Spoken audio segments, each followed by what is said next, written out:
Hello, everybody, and welcome to Elseworlds Exchange. I am Sal. And I'm Tiffany. Hey, welcome to the show, Tiffany. Thanks for joining us today. Oh, no problem. Yeah, what a weird situation. Normally, you're here in the studio, but today you're in your own studio, Yeah, if we could call it that, if we yes. could call it that. Tiffany, why don't you explain to everybody who you are, what you do, and what you're all about? I'm Tiffany. I am one of the co-hosts on ComicPOP. You may not have seen me over on Off the Rack back issues, and I'm also over on our Twitch, which I'm actually going to be doing after this, which is why I'm over here and not in the studio because it just saves some time. All right, what's the URL for that? Twitch.tv/ComicPopTV. Nice. Yeah, so it's a little like I mentioned to the chat that we had a special guest. It's Tiffany. Thanks a lot. It is me. Yay. It's like yes and no. Like sorry guys, but happy to be here. Right, we're lucky to have you. So before we jump into it, I just wanted to say that we had a huge weekend. It was a lot of fun, a lot of work, and so I'm really excited to talk about it. Before we do, Yeah. I wanted to mention this show is sponsored by viewers like you. That's right, you guys out there who are watching it right now when it's live are sponsoring the show by using the super chats. If you use the super chats, you can have a question or comment or something you want to mention on the show. We will read it here on the show, and that's our little quid pro quo. It's how we get paid. So we do appreciate it. Like these fine folks right now, Heartless Fang, who couldn't watch the show, says he can't watch because he's at work, but have some love, and I took it. Thank you very much, man. I do appreciate it. That was very kind of you. Z-Burm says, Sal, what are your thoughts on the DC timeline? This was another thing that came out of some rumors that predated New York Comic Con, but eventually came out at New York Comic Con, that DiDio and the gang were working on a comprehensive DC timeline to kind of make it all make sense, because it's about time they did that. My thoughts are, I think it's a great idea. I think it's a horrible idea from the current guard, who have no business making a DC timeline. I don't trust history book writers who have agendas, and I don't trust timeline makers who want to muck with the timeline. Those folks writing the timeline is kind of like asking Germany to write history on the Nazi Party. I just wouldn't trust them to do it. No, I'm not likening the current editors at DC to Nazis. I'm simply making a hyperbolic analysis. Okay. Mr. Smart Person says Punisher versus Eminem on back issues. When? That's right. Eminem was in an episode or an issue of The Punisher. We will do it never. So you can hang out. So you don't have to worry about that. Yeah, so you don't have to worry about that. It's never going to happen. But I know you know that, which is why you asked it. Jumping into it. So New York Comic Con. We went there. Normally New York Comic Con goes Thursday, Friday, Saturday, Sunday. Eventually, we are going to see them go to Wednesday, I feel like. Yeah, because originally Thursday was just for press. Yep. That was a professional day. It was professional day, exhibitor day, that kind of thing. And then I think they recognized that they're like, oh, wait, I could make money. Right. And so they switched it over. I mean, again, they're an industry. It makes sense for them to do that. Definitely. But, I mean, I think it always feels super busy there because right now the Javits is under construction. Yeah. They're losing, they're missing a third of the building. So yeah, easily. So yeah, it might be that we feel like they need another day just because of how bad the crowds are, but maybe when they're finished with the building, we won't have to worry about that. Yeah, I agree. A. Carter in the Super Chat says, sorry I missed you guys at New York Comic Con, so here's some love. Thank you very much, Carter. We actually had a big old appearance at New York Comic Con. We did. That was crazy. Yeah. We always apply for a press or I should say we always apply for a panel space. We never get one. No. But we do have friends who exhibit at the show, and so we do our best to try and provide some measure of appearance there, because I find that if we were to spring for a booth, it wouldn't be nearly it wouldn't pay. It wouldn't be a smart idea, because so much money and time would be spent in and on the booth. We would lose out on a lot of interactions and a lot of just business opportunities. I mean, we treat it mostly like a show, like an actual trade show at this point. So yeah, but because we don't have a booth, we can then work with other people who do have a booth and dedicate, rather than try and meet up with everybody periodically for 4 days. It's more like, hey, everybody go on this day to this place within this Mhm. window of time, and you're good to go. Yeah. Right? I mean, so we did that. So our friends over at Valiant Comics hooked us up with a table. They allowed us all to participate and sell posters and stuff, which we did. And we all did that on, what was it, Friday from 1 to 2 Yes. p.m. It was Friday. Hmm. Yeah. We sold posters. We sold stickers. Actually, we just Hmm. launched some stickers, which we debuted over on Twitter. I think a lot of people noticed they were interested in that. By the way, you know, oh, you don't have any. I have them. They're all over here. I didn't think to get them and show them off. But Oh, they're by me, aren't they? was Are that? they by me or are they by you? No, they're by me. They're in the other room. Okay. Otherwise, I'd show them off. But anyway, but yeah, we sold some stickers. We Mhm. we sold some posters. We took selfies and hung out with everybody for about an hour, and then we did another meet and greet on Saturday Mhm. over at the DC booth, which is more or less like our informal, like, we'll see you there if like you wanna see us, and we see like some really hardcore fans over there. And that was our big presence at the show this year. It was just Mhm. those two appearances. And yeah, so that was our interactive, and that's what A. Carter missed out on. We really appreciate it. So yeah, but I'm always humbled by that. We had a crazy time We did. at the Valiant booth. We also shared it with Benny and his team over at Comic Mhm. Historian, which was fun.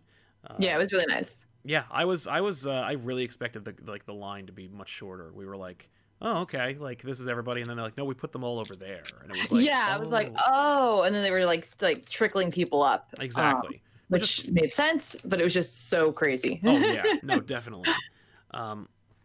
But yeah, so New York Comic Con, we did that. We met up with colleagues. We ran into Mhm. people that we've worked with in the past or want to work with.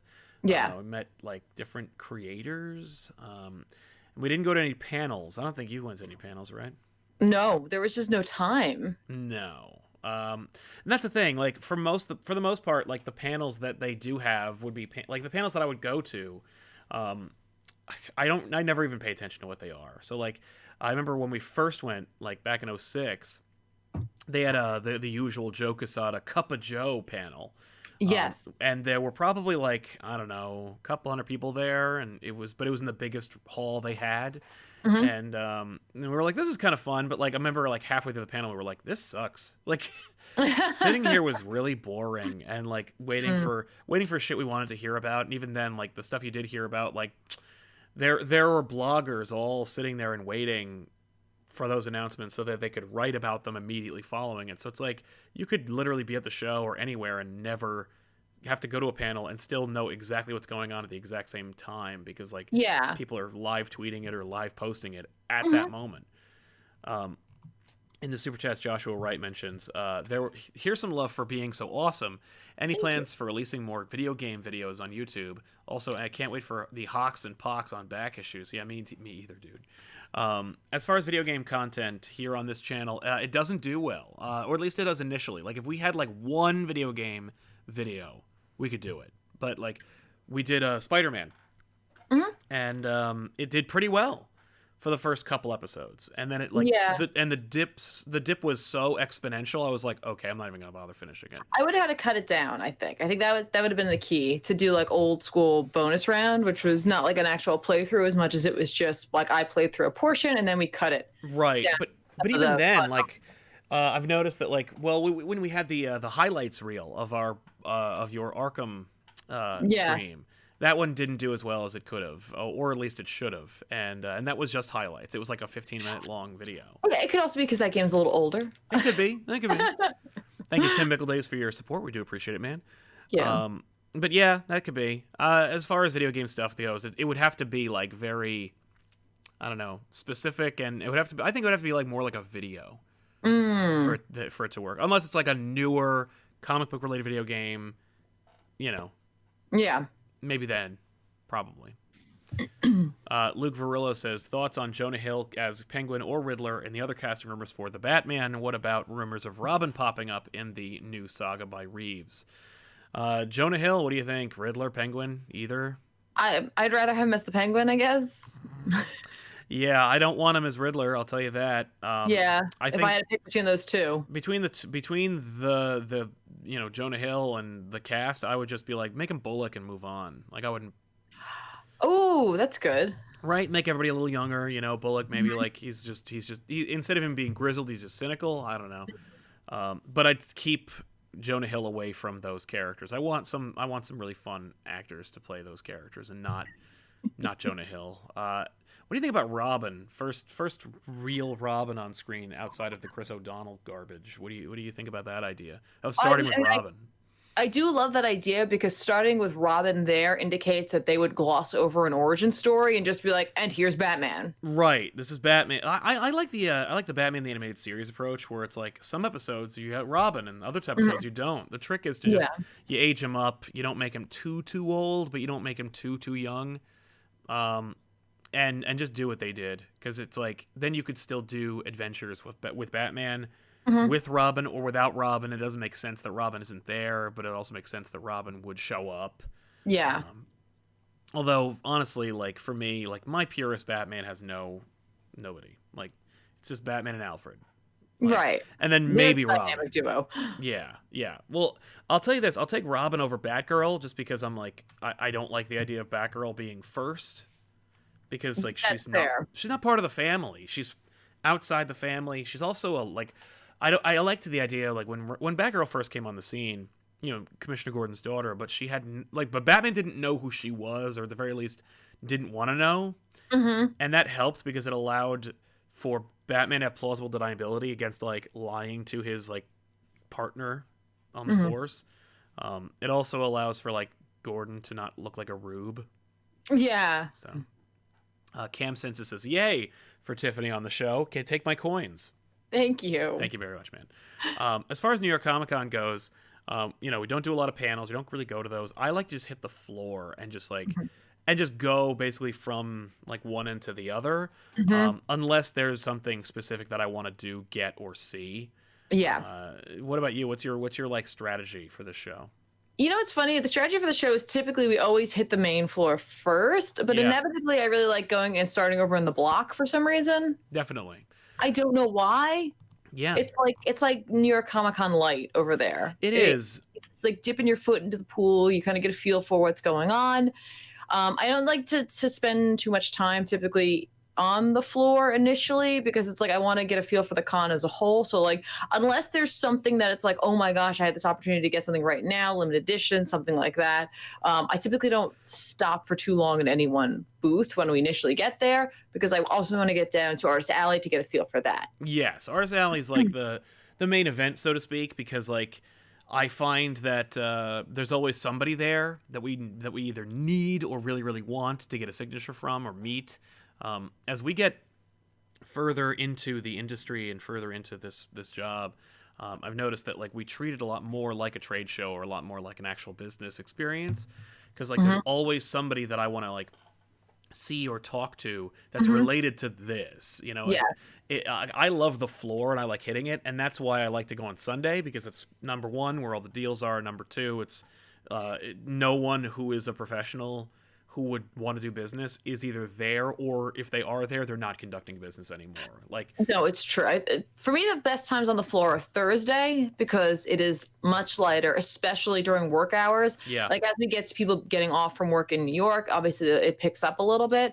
But it's always a nice time to just get a feel for things you might want to come back to later, or to also be like, okay, I saw there's XYZ experience. Like for example, this year Sony had a presence there with their Predator game. Yeah. If you want to play that, Thursday was going to be the best time to go and play that because the lines are at their shortest. Oh yeah. So like in terms of experiences or like getting photos and stuff like that, Thursday's a great time for it, in my opinion. Oh, definitely. No, well, that's kind of like, I remember when Thursday, as you mentioned, was like the press day. I didn't really notice it being that way at all. Like we've had press passes for a long time, and so we've been able to go on those kinds of days. And while I noticed it was lighter, and I was like, oh, this is much better. Most people professionally took that as an opportunity not to go. So there were a lot fewer people you like either wanted to get a signature from or wanted to meet up with, and Right. And But again, if you wanted those experiences, which is often what I was looking for early on, you know what I mean? Like, that was a good time to do it. that's true. I also Or if you noticed. wanted a chance to talk to companies. Right. Well, that's the big thing, and you know, it's funny. I don't know about you, but like we've talked to a lot of different companies over the years, and we've definitely tried to work out like brand deals, sponsorships, Mm-hmm. you know, collaborations of some kind. And this is irrespective of YouTubers and other colleagues. It's always had to do with like companies. Every time we've done it, and it doesn't matter what day it is, Thursday, Saturday, we invariably get a rep who's like, oh yeah, I don't do that, but let me get the person who does. Then the person who does shows up, and the person who does is like, hey, that sounds great, let me give you my card. Oh, I'm out of cards, I'll take your card. And then you never hear from them again, and it's over. And I'm like, how is it that you do any business? Like, and we've done it so many different ways, like, and I've done it with other more successful colleagues. I think Benny will be fine with me mentioning his name, but like a couple of times Benny and I have like gone to like companies that sell collectibles. I don't want to get too specific, so we'll just say collectibles. And it's like Benny will be like, I dropped some serious coin on this. Also, I have like 2.7 million subscribers and blah blah blah. And they react to him the same exact way they did to us, where they're like, cool, that sounds great, I'm never gonna call you. And you're like, what are you doing here? Like, you have $10,000 worth of merchandise just out in the open that could be sneezed on and bumped into by anyone with wings, of which there are hundreds. And, and like, you're not selling collectibles. You know, like, these are here for, you know, for people to purchase or for people to plan on purchasing. They're proof of concept more than they are like, you know, I've seen definitely, I with Benny, we've been like, he's like, I want this one. Oh, we don't have that here. This is just the display model. We don't have that. I'm like, well, what the hell? If you're not working with people and you're not selling these things, then what is this? Just letting people know that you exist? Is that worth the, like, I don't know. No, it is. It's worth marketing. Is it worth $2,000 a table? Yeah, it is. I mean, like, when you think about entire trade shows that are dedicated to just one industry, that's very much what this is. You know, like, these people are there to market, and the best way to market is to get the product in front of your face. Yes, but while there is a heavily trafficked show to get people in front of your product, wouldn't it be more, I don't know, let's say you have like 600 people that walked by your booth and they were like, I want this. Not only did you not sell it to them, but you did remind them it exists. Now they got to go like, I remember this exists. I'll go to my house and then I'll order it online. Like, is that better than just going like, cool, I'm glad I got the attention of things you can order there. And in fact, including those larger booths, you can pre-order things and get that rolling. So like, they're counting on the foot traffic coming through there and finding out a product that they might not normally even know existed. They're not counting on the people who already they have, you know what I mean? Like, people who already purchase things from them, they're not really counting on you. You're already getting their emails. You're already like aware of their business as a whole. But like, this is their opportunity to get new business. Right. No, you're definitely right about that. But it figured, like, wouldn't it make sense to work with, I don't know, for lack of a better term, and I hate using it, but influencers or people who are like, hey, here's this thing that is awesome. I endorse it and think it's great. There's a link below. You can buy it directly. Like, I think that you have a better potential for sales if if it's like the barrier to entry isn't, I physically see it in the store, I hope I remember to buy it one day, as opposed to like, I'm looking at it on the screen and a trusted source is saying that this is cool. I can click this and I'll own it now. Right. Now, that said, that, you know, that is also fairly targeted as well. And a lot of times companies have multifaceted marketing plans. You know what I mean? They like everyone's always talking about how digital is always like the new frontier, and that's where everybody's going to. But everyone in let's say like educational industry, which I can speak to with some knowledge, hasn't let go of print, which seems like it would be dead. Print is dead, right? That's all they say, but they're wrong. But like, there's always a portion of that budget that goes there. So like, there's like all these different facets of it. It could just be that these larger companies have tried that and they found that the return on it wasn't what they were looking for. And so they're sticking with these methods right now. Yeah. The fact is, a lot of these products, they're getting free press off of just by someone walking up to the booth, taking a photo of it and putting it on Instagram, Snapchat, Twitter. You know what I mean? Like, that's true. they just got the product out there right there and then they didn't have to pay a dime. That's fair. Except for Well, that booth. that's true. Yeah, yeah. If you have like 1,000 people walk by your booth every day, and half of them take a photo of it, hashtag it, or at the very least get it to their followers, or so vice versa, you're basically just like created an army of influencers who are perpetuating your product. Exactly. But it certainly, well, that certainly does lend credence, or at least shed a light on the factor as to why people who are looking to work with these companies are given the cold shoulder. Because it's like, you're so not in our wheelhouse. Like, I'm not thinking about making contacts with anyone who would be interested in these things. We have a plan, and it's in motion, and that's the end of it.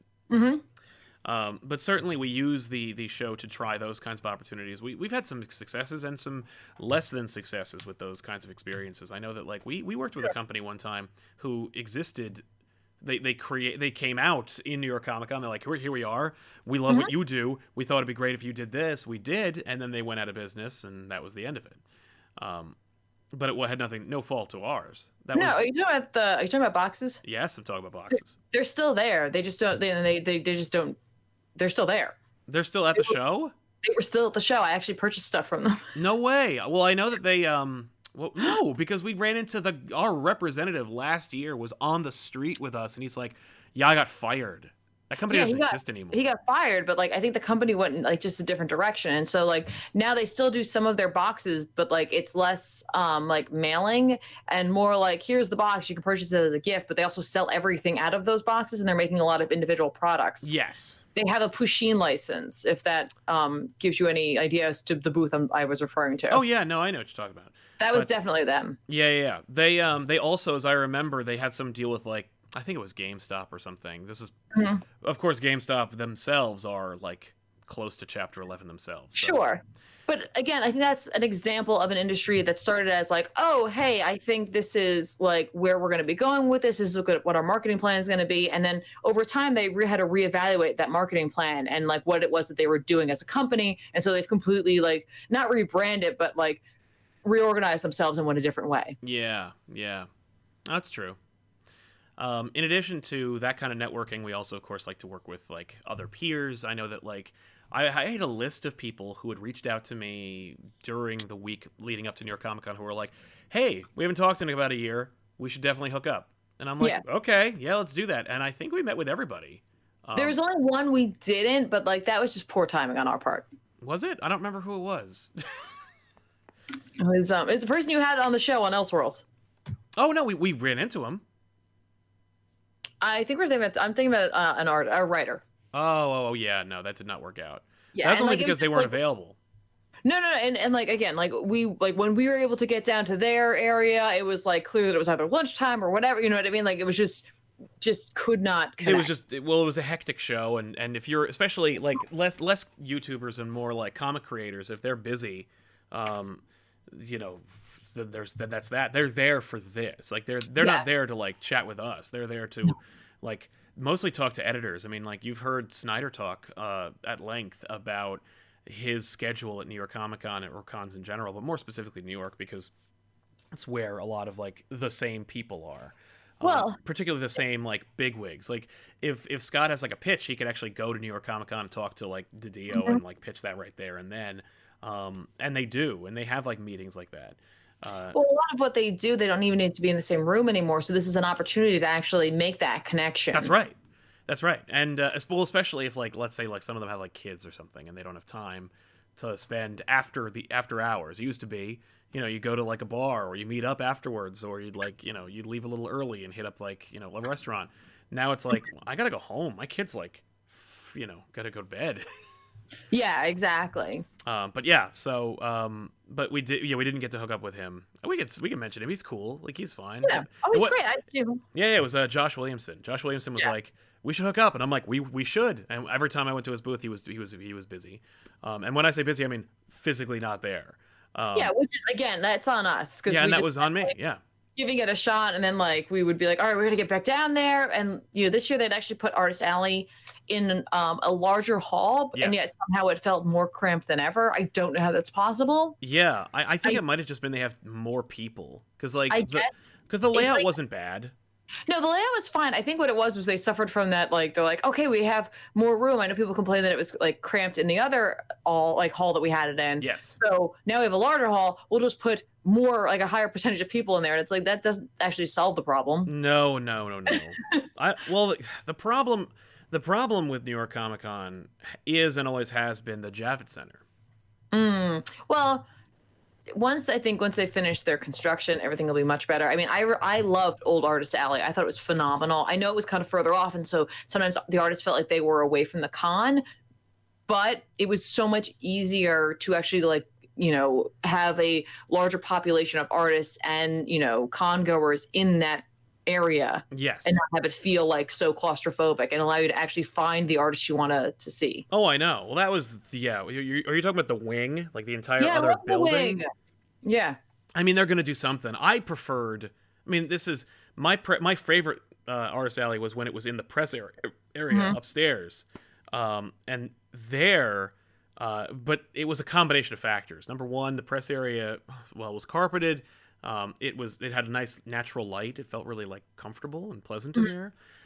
And moreover, it was like almost 10 years ago, and so like, or more than 10 years ago, and so as such, like there were just fewer people there.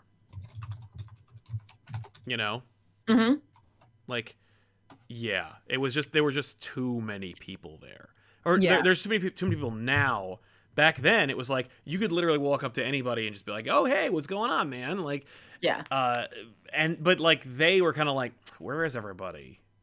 So they figured it out, like, and they figured out they figured out how to where to put everybody and how to market it.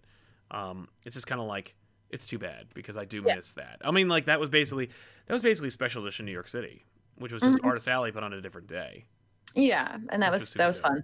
Now, there was another entire part of the con we didn't even go to because they did have like an anime section of it going on elsewhere. You had to They go. They always do, yeah.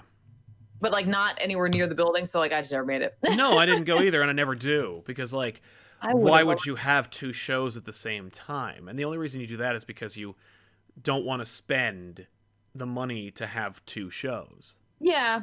I mean, it could just be too that they don't want to divide their audience, that like they feel like enough people who enjoy anime also enjoy some facet of comics and like the vendors who go there. And so maybe they found that the vendors didn't want to pay for 2 different days. And so if they just had it all one kind of time frame that like, you know what I mean? Yeah, no, I hear you. Artist Alley is really fun though. And especially like the bigger the show, I don't know, like it's funny. New York Comic Con, Baltimore, and Special Edition were kind of like my favorite. I guess Emerald City kind of counts with that too. It's just like when you get this really, really nice cross section of like really cool, like creators you've never heard of who are also kind of amazing, and getting them all kind of in this one place, like that's really amazing. And spacing, timing, basically all the factors need to be in place for you to have like access because this year and in previous years, you've seen that a lot of like the higher profile creators are represented by like a management company. Yes. And as such, like so all these particular creators are in one like cluster, and that cluster is typically crammed in the corner.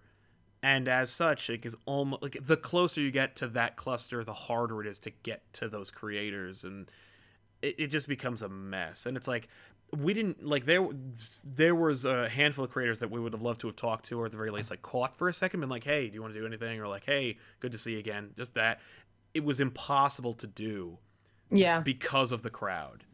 And it's like that's too bad. I feel like you're screwing that up. I feel like you're doing something wrong there.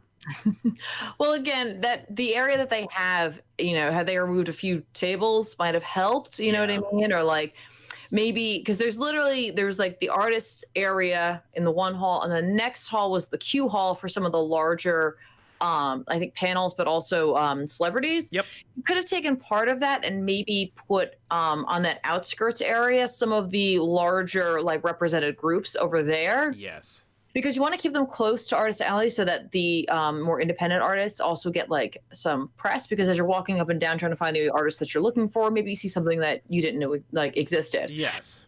So like there's like a double-edged sword there, because sometimes those lines also block booths, and so like then they don't get any play. But if you take all of them out, then sometimes people don't feel like the need to go into that area. Well, and we found that like egos are a big deal, and so if you were to like move this cluster but not another cluster, then the other cluster that wasn't moved to like a special priority area will be like, why didn't I warrant being in the priority area? Right, and again, you don't call it the priority area. You just say that, hey, but it becomes the priority area. It becomes the priority area, but it's like, hey, this company, we're putting them over here, which leads people into Artist Alley. Yeah. No, I know, I hear you. Or just set up a queue area better in the back. It needs to be both, I think, because like it's just right now it's a mess. Mm-hmm. Luke Verillo says, what was the most popular cosplay this year in New York? Still Deadpool and Harley? I didn't see too many Deadpools and Harleys. I saw like there was a crowd of Deadpools at one point that was annoying, but like I didn't really notice a big cluster of either Deadpool or Harley Quinn. No. In terms of like the consistent like, oh, another one, I wasn't really observant of that. Usually I am, and this year I just wasn't there like mentally.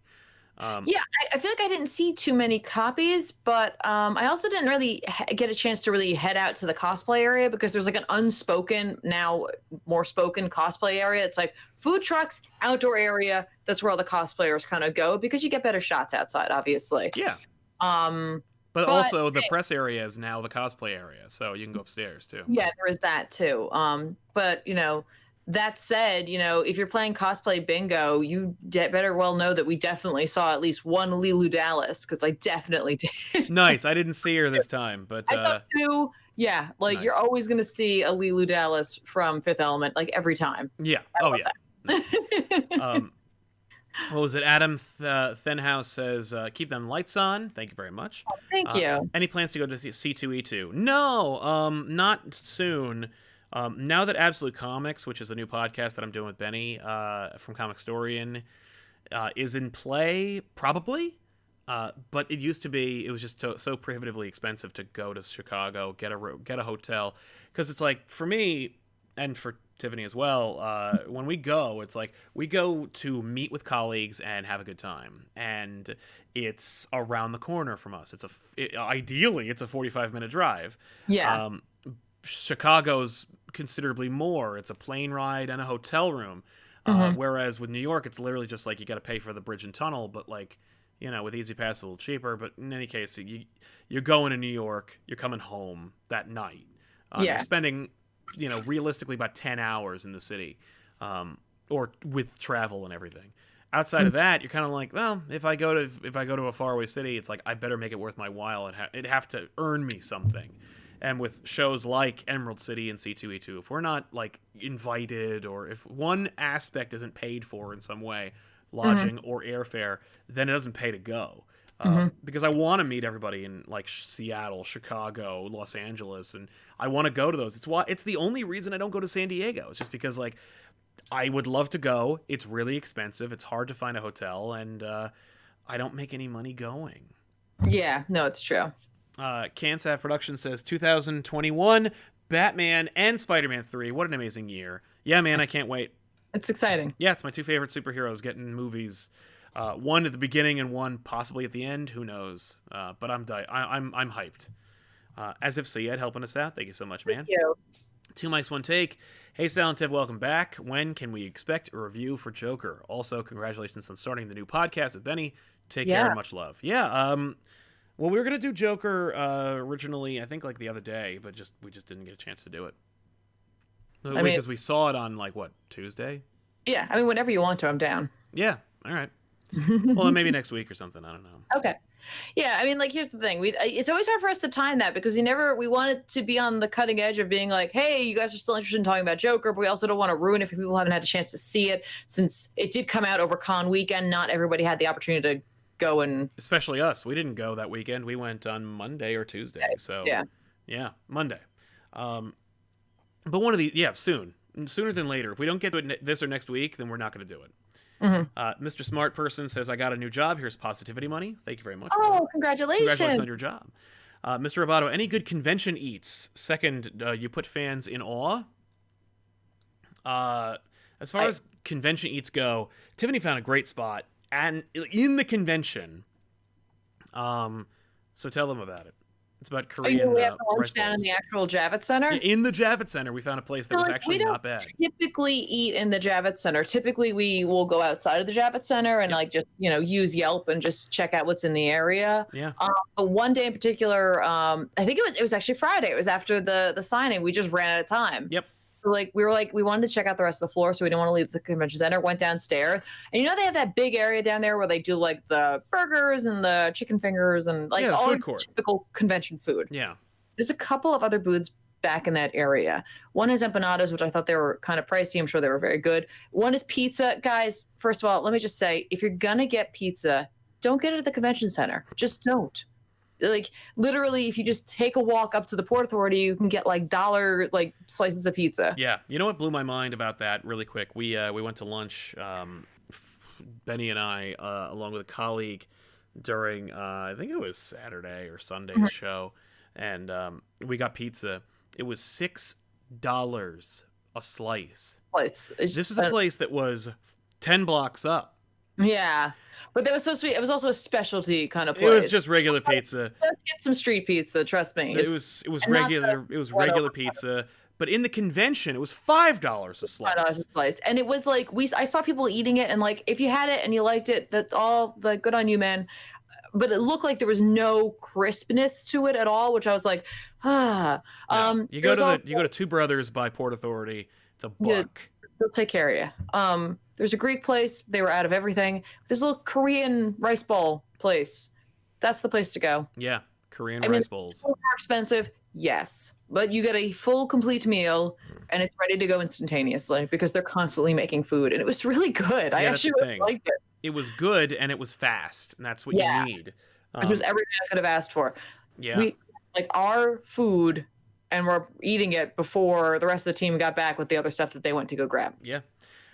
As far as food at the show, if you're going to like a major show like this is concerned, my recommendation, and I know Tiffany's going to have one herself, is to eat before the show. Yeah. Not like, I wouldn't like go out and have yourself like a huge breakfast. I would like grab a bagel or something beforehand just to give you the energy / like satiation you need in order to walk around. But Tiffany likes to pack snacks so that like throughout the day you can like if you're like, oh man, I'm feeling kind of low and I know to plan to eat next, it'll take like an hour. You bring some Nutri-Grain bars with you or something. All right. Yeah, no, it's very true. Like literally, like I on the day before con or like a couple of days before con, I hit up a grocery store and I just grab a bunch of snacks and like various things, because usually I'm also planning for the crowd that we have, like the group that goes with us, just to make sure I have something in case they want it. They typically tend to bring their own things, but not all of them do. So like I just grab little things, not like entire like meal sets necessarily, but like healthy options, things I know will give me that feeling of being full and also give me some good energy, because there's nothing worse than feeling bad when you're at a con. So like that's not the time to like try brand new snacks or like get something that might make you like feel like upset, like give you heartburn or anything like that. Right. Just basic stuff. I get little like packs of almonds. We have like Kind bars, refillable like drink containers are like really, really important. The Javits Center in particular now has those, like just put it up and there's like a stream that will fill the bottle up for you. They do have water fountains everywhere.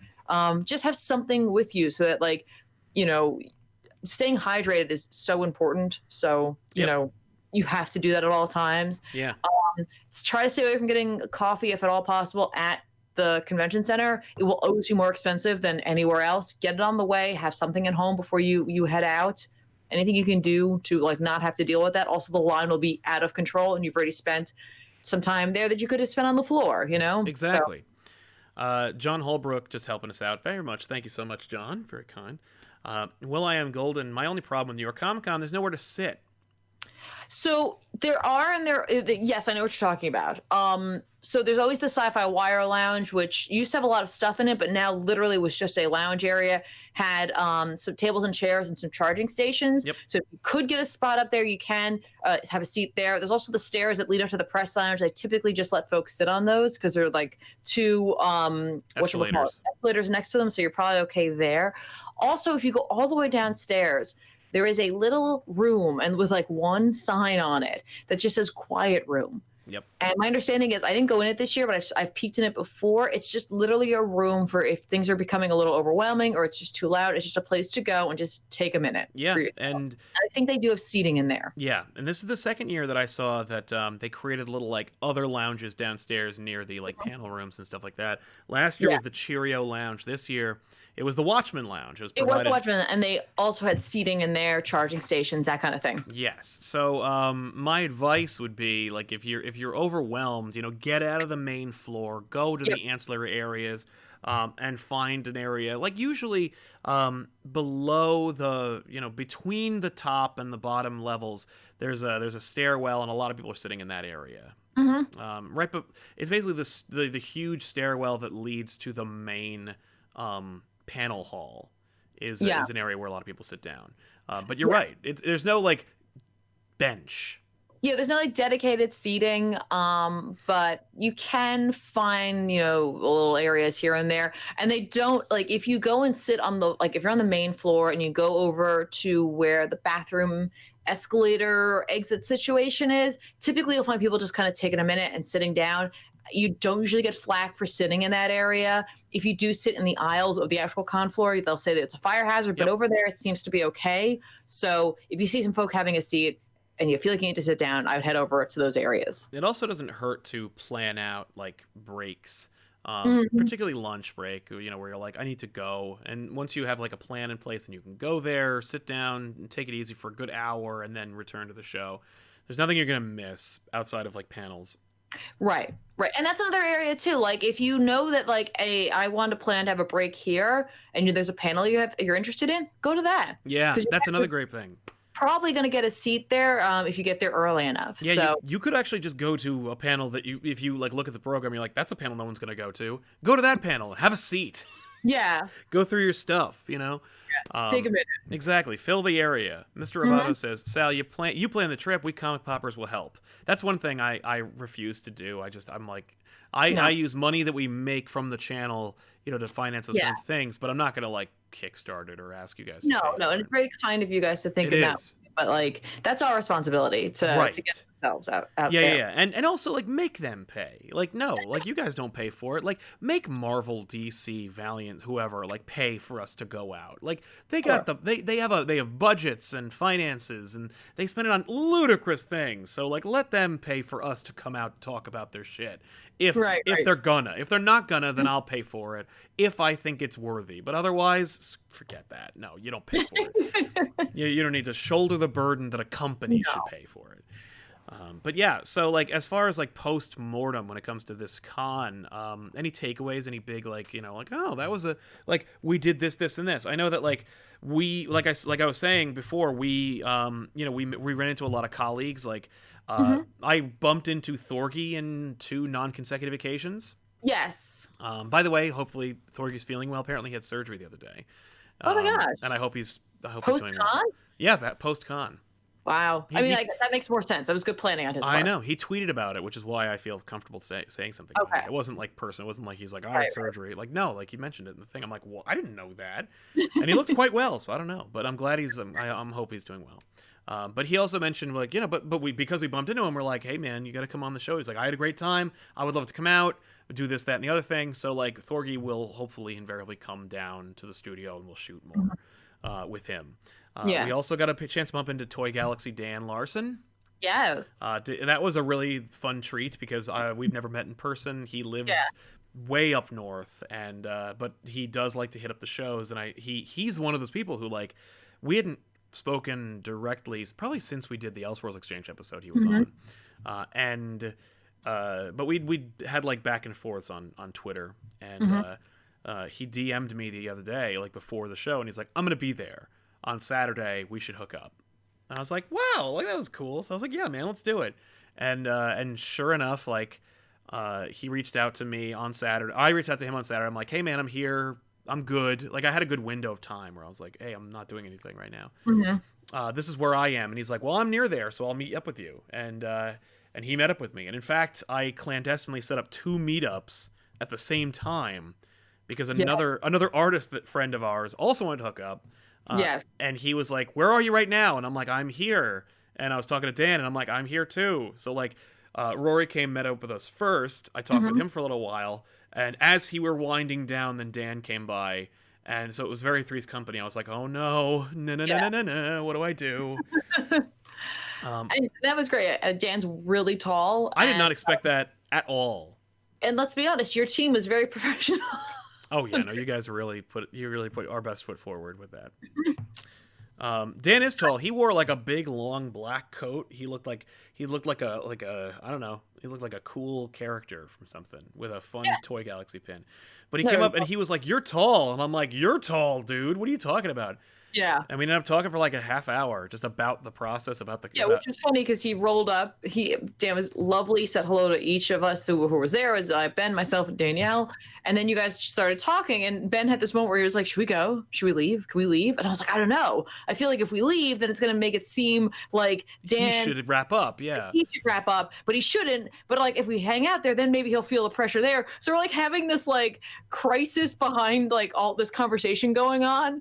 And then, like, I was like, okay, all right, let's just sneak away. Except Sal had his bag on the floor, so we, like, snuck that up behind Sal's leg while he was chatting. Yep. And so I was like, all right, we'll leave. So we left, and I was like, oh, you know what we'll do? We'll go behind the booth, behind Dan, and we'll tell Sal, via, like, pantomime, that we're going to go and walk and check out the show. And it'll be perfect.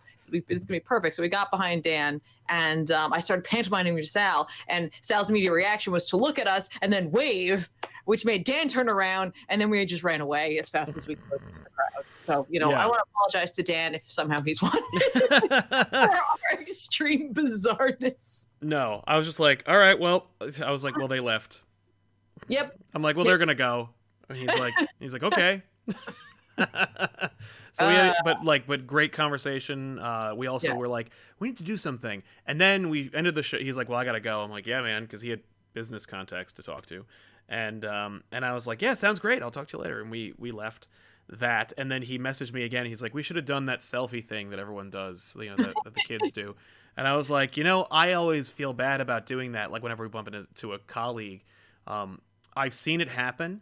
I've never seen the bad part. Like when we went to DC, it was just for influencers. So like influencers, and it was just people, but it was people who professionally are influencers in LA. And when we met with people, like I saw them all interacting where they're like, "Oh, good, you're here. Let's do a selfie." And I feel so stupid doing that. I just feel like such a jackass asking for that. And Dan and I like are pretty much like around like in the same demographic, and so neither of us asked for that. And then he's like, awkward demographic. Yeah, and he was like, I guess we should have probably done a selfie. I think our followers would have really dug it. And I was like, yeah, man, I guess that's true. And then literally we bumped into him the next day, and I was like, hey, let's get a selfie. He walked by us in Artist Alley, and this time we just sent Sal over. I was like, oh man, it's Dan from Toy Galaxy. And I was like, I don't know why I called him that. I feel like I know his name. But, I know. And off you guys went. Yeah, but we did that, and so we have a picture of that, and that was fun. So Thorgy and Dan and a chance to chat with creators, which was nice. Yes, in a big bad way. That was great. Jim Zub for a little bit, which was a delight as always. That guy is literally living his dream right now. I mean, he loves D&D, and he's getting to write the Rick and Morty D&D book, as well as these D&D books that they're doing with Wizards of the Coast that are like introductions for like middle grade readers and above, just like these little like, foray into D&D for like younger folk to understand it. And I was like, that's incredible. Like, he's combined his love of writing with D&D, and he's making money off of it. Right. Well, and he's a talented writer, so it's not like it's just kind of weird. He's doing a great job. Jim also mentioned he might come on the show, so which is great. Yeah, Yeah. I would love that. I would love to play with Jim on the And Elseworlds exchange. I also found out that he is a tremendous, tremendous Conan fan. Yes, yeah, in a big way. Like old school, has read the books, has read the source material, just really passionate about Conan. So like I was like, wow, that's incredible. So Yeah, he's helping to keep the torch lit for Conan over at Marvel. it's true. He that was a fun experience. We talked about No Surrender a little bit, Avengers No Surrender, and so I brought over my hardcover, and I was like, "Hey man, would you mind?" And he's like, "Of course not." And then he turned over to Al Ewing, and he was like, "Al, you got to sign this." And Al Ewing, I don't know if you've ever met Al Ewing or seen Al Ewing, but he's like Alan Moore Begins. He's got a big beard. He's English. He has a really deep voice, and he doesn't want to bother. He's just such a sweet little he's just a sweet Englishman who's just like, no. Like, I saw him when we were doing our signing. He walked by the booth, and I'm like, "Al, you're great," and he's like, "Thanks." And then he ran away because he's like, "I don't want to be recognized." Yeah, yeah. But yeah, but Al got to sign the thing too. He'll never come on the show. There's no way Al Ewing's gonna do that. No. Based on his personality, he's such a sweet dude, but he's like, Go to an impression. I don't. And wanna... you just did. Yeah. Plus, now he's like, "Oh, you just did your Alan Moore impression." But sweet guy. But that was fun.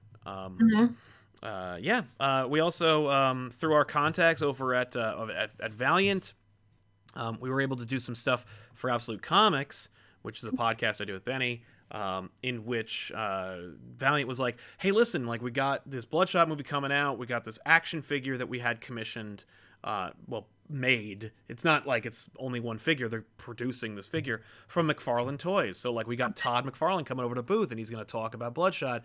Do you want to do an interview with him?" And so Benny and I chatted with Todd McFarlane, which was like a really rare pleasure as well. I've never met Todd McFarlane. I never will again. And we had a really, really fun conversation. He clearly didn't see the Spawnomenon episode. Thank Because God. if he did, I think he would have been a little less receptive, but he was still like, I think I was very complimentary. I called him the modern day Stan Lee. I think that's pretty nice. But Wow. we had a good conversation, and we had a great interview, and you'll see that on hopefully the next episode of Absolute Comics. Great. I'm excited. Yeah, but I got to shake his hand. He was very strong grip, very cold hands.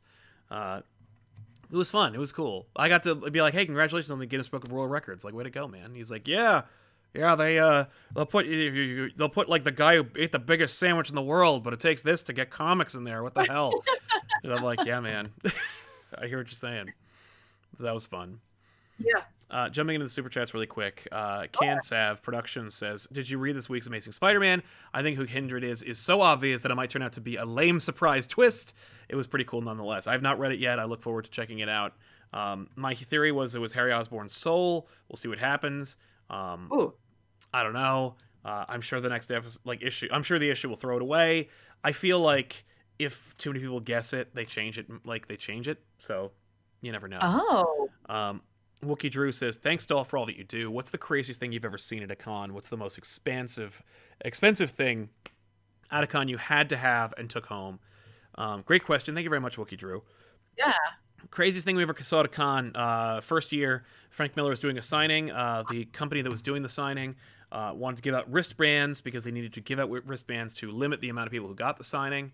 Yeah. They decided the best way to disperse the wristbands was to stand in the middle of a crowd of probably 1,000 people and just lift them in the air. Yep. I remember that. It was the closest thing to the zombie apocalypse I've ever been near. I was actually more afraid for you because like you were a frail young lady who was in the middle of like Not like now. a couple hundred people all wanted Frank. Back then, that was your first con ever. Mine too, but like your first New York Comic Con. Nowadays, you've been like you would have gotten a wristband. You would have elbowed somebody. You were right next to this guy, and he completely. It was scary, and it was overwhelming, and it was too much. Yeah, so that was the mistakes were made. That was the same year the fire marshal came. So yes, yeah, and kicked everybody out. Which was I've never seen that before. I've never seen a fire marshal I've seen fire marshals show up to certain things, but like not to a professional convention that's supposed to have everything like under wraps and have gone through all the correct channels. Show up and say like you can't let these people in. Yeah. And like almost get separated from you. Yeah. Yeah, as far as expensive things go, that I had to have, I'm trying to think if there's anything that we've ever really that we bought that that we had to have that was from the show. We are very frugal individuals, let's be honest. I appreciate all of the incredibly like expensive items out there, and there have been times where I'm like, maybe we should just get that. Maybe we should just get that. But typically, I haven't gone for it. We almost this year pre-ordered a Teenage Mutant Ninja Turtles arcade cabinet. Yes. It's like Level Up, I think they are, or One Up, or something like that. Games, they make these like little like arcade machines that can sit on your table. Yep. Or like on a counter or something, and you can buy them at like Walmart or whatever. They made cabinets that were in between those small tabletop ones and a full size one. Yeah. You get a little riser for it, and it's got the 4 controller setup. So like it's almost like playing at a real arcade cabinet size, but like you could actually fit it in your home. Right. That wasn't bad. Yeah, that was pretty cool. That we almost bought. Almost. But again, no, I don't think so. To be fair, like I really, really would. If we had the room for it, I would have loved to have picked up that Alien Warrior statue from Sideshow. Yeah, this year. I've never bought a Sideshow statue before. That was from the show. I've always wanted to, but like it'd be cool. Mm-hmm. Thank you for the question. I think the biggest things that we purchased from a con that was like on the more costly side, but we did get a discount on it, was that Iron Man helmet that was on the set for a while. If it's not now. No, it's not. It should go back though. It's gold. Over here. Yeah, it's a big old gold helmet. We got that like right before where we got the studio. So, and that was cool. We got that from ToyCon. Yeah, we had to have that. Mr. Roboto says, Tiff, what do you think of Scar, Legacy of the Hulk? Just in general, like the idea of Hulk having this like sun floating around out there doing Hulk things, I guess, or like specifically. Yeah, I think that's it. I mean, conceptually speaking, the idea of the Hulk having a son with like a crazy warrior woman is like kind of cool. Yeah. But like in terms of like what the Hulk is and like what the Hulk was originally created for, it's kind of bizarre because like the Hulk is meant to be like this like Jekyll and Hyde, allegory, like the who is the true monster and like what have you, like that kind of like play that you can do with it, and then you introduce a kid who doesn't really have that problem, I guess, and it's like okay, right. I don't know. Silver Cricket says, any thoughts on Contagion while I have $2? If you're talking about like Batman Contagion, I haven't read it in a really long time, but I've liked the idea of like an outbreak in Gotham. That was a cool idea. And the and not like con crud. Yeah, and not like just being sick from going to the con. But yeah, no, I think it's cool. It's short, it's fun. The antidote situation was like meh, but otherwise I dug it. Yeah, so as far as like the con goes, New York Comic Con gets bigger and more complicated every year. There's always like something like they're doing that like makes it so it's not ideal. Like they're doing construction, or like the ticket system is a nightmare, or like whatever. But I love that show. I love going. It's also great because we're so close to it, we can never miss it. And most people we'd like to work with who might not also be local can't miss it. So it allows like them to come to us in a in a cost-effective way. So it's like not just like they have to come to New Jersey and come to our studio and go like, what is this? As opposed now it's like, no, we're all here. You should come to the studio. And they're like, okay, I'm having fun. So that they'll still go, what is this? But at least they had a good time at the show. Right. No, it's true. Hey, real quick, I grabbed, because what's funny is that at New York Comic Con, as much as people will say it's not about comics anymore, and so I totally get that to some degree, because it's just like there's the most random booths there. Yeah. There's a Hallmark booth. Now, the Hallmark booth is there because it's part of the pop culture of it all. But I did grab your Iron Spider that you picked up. Yes, you did. So this is like a Hallmark ornament that they had there. They were doing like con exclusives. But I'm sure it'll be at other places. It's all metal. It's an all metal Iron Spider, which I was like, that's cool. It is very cool. I really liked it. We had to get that. Yeah, I also have to give a shout out because, like, guys, and I'm sure we'll talk about this more. Remember the Inside Edition book that Sal had he was sent? Yeah, the Spider-Man book? Spider-Man book, which is beautiful. If you're looking for gifts or something for yourself this year, Inside Edition is a great place to go. I picked up the Overwatch cookbook, which just came out, which I am in love with. It's so amazing. So like that wasn't for anybody except for me. Right. I just love this like so much. This type of book, it's amazing. So that's cool. And they've got all kinds of things. They're coming out with a Star Trek How to Like Fight Like Kirk book, which I was like, that's great. Do we meet Adam Savage? No, but he was literally on a stage nearby. And actually, who knows if we did, because he usually does a big cosplay, which I don't know if he did or did not. I doubt That's it. like head to toe. Maybe he was that Karnak that we saw. Right? Maybe. Yeah. Okay, just real quick, I also wanted to I picked this up from the Udon booth. Nice. Little Misato pin. Because whoever gets a Misato pin besides you. Because this is the best, and I love her. Right. Anyway, the super chat. Silver Cricket has another Hulk question. He says, do you think Amadeus Cho will return to being a Hulk in Immortal Hulk, since he's the only one that's ever been on the level as Banner? No, I don't think he's going to be an Immortal Hulk, but I mean, I think he might appear in the book, but I don't think he's ever going to be a Hulk again in that series.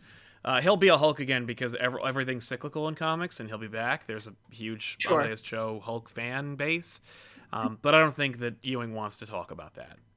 Okay. Gar says Superman 16. Woof. I didn't read it. I don't read Superman anymore. But I saw the plug. I think it's that Super Sons returns. It's John as a teenager and Damian is a little boy. So I've ruined Super Sons, but just in case you were wondering if it's ruined, here it is. So yeah, I can imagine it was probably wrecked. Grievish says, I escaped the con plague. Also just saw Joker. Glad to see you guys are recovering from the con pretty well. Thank you very much, man. Great meeting you at the show. Yeah, it was. I'm glad. Yeah, that's the other thing nobody talks about is like getting sick from the con. You're surrounded by thousands of people. You're touching. Probably gonna happen. Yeah, everyone's touching everything. Everyone's breathing on everything. Like it's just accidental. I can't say like how important it is to have hand sanitizer with you. I'm not saying that like it's because everyone around you's gross or whatever. Literally, it's just there's just too many people. You know what I mean? Like germs are going to spread. Yes, it's true. And Adam Grove says, what do I have to do to get y'all to go to Nashville Comic-Con? Now, if you're talking about the like Wizard World Nashville show, which I think might be it because Wizard World buys up all the local shows, it would have to be like that they brought us out, and like for that kind of show they'd have to like fly us out and put us up. Otherwise, that's kind of it because the guest list for those shows is amazing, and I'd love to go there. Yeah, Nashville's cool. Well, I've never been. So hot chicken, right? Is that what it is? Is that correct? I think there's something. I think there's a barbecue sauce that's Nashville themed. I really thought it was hot chicken, but now maybe I'm wrong. Yeah, it might be. Well, Adam will let you know. But correct me. Yeah, right. As far as like, yeah, the show was a good. Was a huge success. We had a great time. More important, we got some of our like stuff that has just been sitting in the office that's like waiting for you to be sold into your hands. A lot of you got to buy it. You guys got to meet us and hang out with us, and that was super important to us. That's one of my favorite things about the show is meeting you and doing that. No, it's absolutely true. Yeah, absolutely trure. Like we also got our own like some stuff signed because like at the end of the day we're also comic book fans, so like we had to chat and like meet a bunch of creators. I met the entire Isola team. They were so lovely and just so like excited for people to come to their booth. It was so nice. Yep. You got you got to meet, interview, and get something signed from Cullen Bunn. Yes, and James Tynan the fourth. That's it. That's how you say it. Officially, you heard it here first. Probably, it's James Tynan. So you don't hear any "wa." It's Tynan. Yeah, out of his mouth into my ears. Yes, James Tynan the fourth. Got to sign Something's Killing the Children. There's your sweet New York Comic Con exclusive Something's Killing the Children bandana from Boom Studios. Yes. We also want to thank Boom for giving us the opportunity of meeting with some incredible creators like Kieran Gillen, like James Tynan the fourth, to do those interviews, and especially thank you to Valiant for helping us out and hooking us up and making us helping us get where we needed to be to meet all of you and to make that happen. Yeah. Yeah, before we go, there are more super chats. I will jump into them. No, that's it. That's all of them. Listen, you like video games? Watch Tiffany play video games on twitch.tv/ComicPOPTV next. So Yay! if you want to do that, I mean, if you like video games, you like Tiffany, you should check it out. It's a lot of fun. You don't have to pay anything to follow the channel, by the way. But no pressure. there's a link. I'm gonna delete it later, but there's a link right now in the description. I know YouTube doesn't like that. That's like contraband, man. You can't do. So go click it. You can't do that. But you know, one of the big things that came out of the show was you produced some stickers for us that I'm really, really happy about. And we're going to sell them to you via Patreon. If you're not familiar with our Patreon, we have patreon.com/comicpop. There's rewards and stuff like that, but I don't want to make this into a commercial for Patreon. It's more that we're going to create a tier because I don't have the finances to create an online store for you. Yeah, we're trying to figure. I don't know how this is gonna work. I don't know.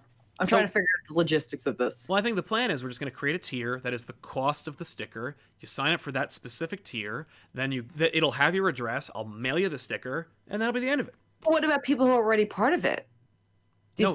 I'll create a special tier that's just for that. Okay. And then I'll just keep track of who's joined. Okay. Like, you know. Well, yeah, I think. Maybe what I'll do is I'll create the tier, I'll wait a month, and at the end of the month, I'll just send a sticker to everybody who's in that tier. I don't know. We'll see. I'll figure it out. So we're going to figure this out, and it's going to be great. Yeah. You don't even know. There'll be an official announcement.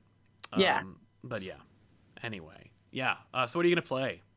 I'm going to be playing Code Vein while I finish off drinking my Code Vein. It was actually really good. Oh. Code Vein is a drink? Yeah, remember we got that Game Fuel Code Vein? Yes. Yeah, that's what this was. Nice.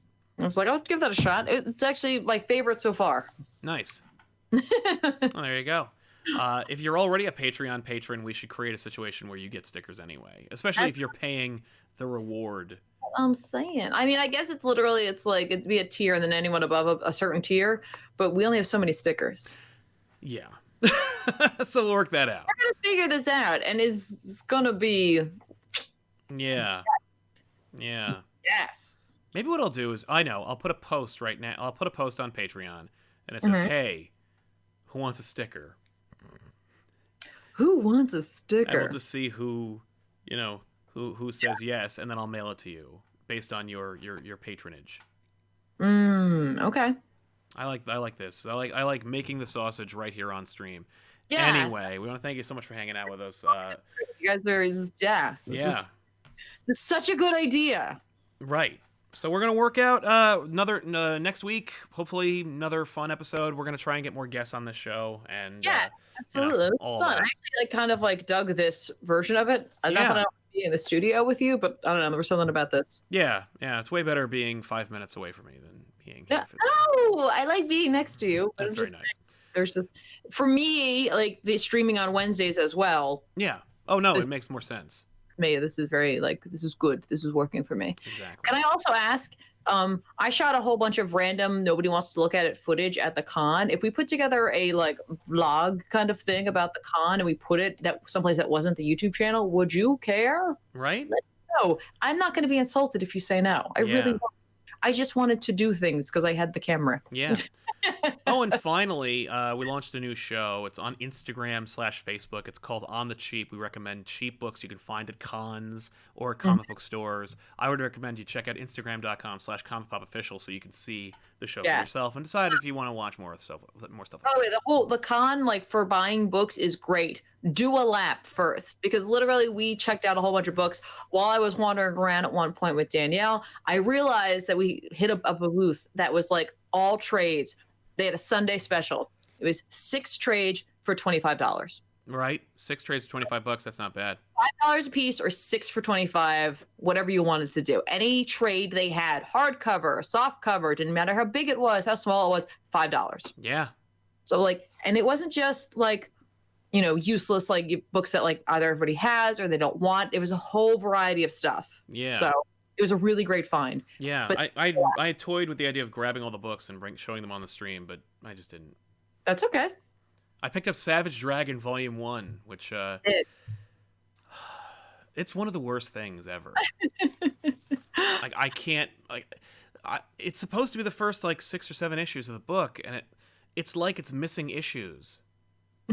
That's how like inconsistent it is. That's bizarre. What a disaster. That is bizarre. I picked up a 4-pack of floppies that was it Gordon of Gotham? Yeah, Gordon of Gotham. Yeah. I was like, I have to check this out. I have to know. So yeah, we'll see. If there's enough outcry, we'll definitely put it on the channel, but we'll see. Oh, okay. And Grievous says, now that I've crossed the Rubicon of meeting you folks in person, it feels weird watching behind the screen. Lol. I know, right? They actually have 3 dimensions to us. Yeah, you know what the height differential is. It's crazy. But, yeah, well, I guess that's that. In the meantime, we're going to have Tiffany stream, and then after that, we're going to release back issues. So stay tuned for that. Twitch.tv/ComicPOP to watch Tiffany. Stay here. Probably in about, like, I don't know how long you stream for now, but watch her, and she'll segue you into back issues so you can spend an entire evening of Comic Pop. That's right. But I'll let you know what the book is. The book is Guy Gardner Reborn. I wasn't kidding in episode 300. Oh, no. Oh, yes. So if I found 3 copies of that at that booth. If you want to see more Green Lantern or Guy Gardner on this channel, you got to watch that episode. It's a good one. It has it's Ethan is involved, and you just wait until you see how much he enjoys this book. Ooh, forgot to mention. Did you miss us? Did you not get to go to New York Comic Con? Are you in New Jersey or near New Jersey? If you want to meet us and see us again, October 26th, you will see us at Zap Comics in Wayne, New Jersey. Right. We're going to be doing an event. I don't know what it is. We're shooting. We're meeting you. Who knows? But like, go to Zap Comics in Wayne, New Jersey on October 26th. Mm-hmm. And we'll do a big thing. I'm going to make more announcements about it soon, but like I wanted to mention like after the show, October 26th, it's a Saturday from 4, I think, to 6 or 4 to 8. I don't remember how long it is, but it starts at 4. Zap Comics in Wayne, New Jersey. The whole team's going to be there. We hope to see you there. We're very excited. We don't even know what we're going to be doing, but we're very excited. Yeah, we have no idea. Also, we're going to Baltimore, so. Yeah, we're not sure which days. We're not. Don't go Friday. I wouldn't. Like, I don't know if we won't be there Friday. I'm sure. We'll definitely be there Saturday. Yeah, is my understanding. We'll see you. We'll see you in Baltimore. And if not, October 26th, Saturday, we will see you at Zap Comics. Stay tuned for Tiffany over on Twitch, and we'll see you guys next time. I'm Sal. I'm Tiffany. So long, everybody.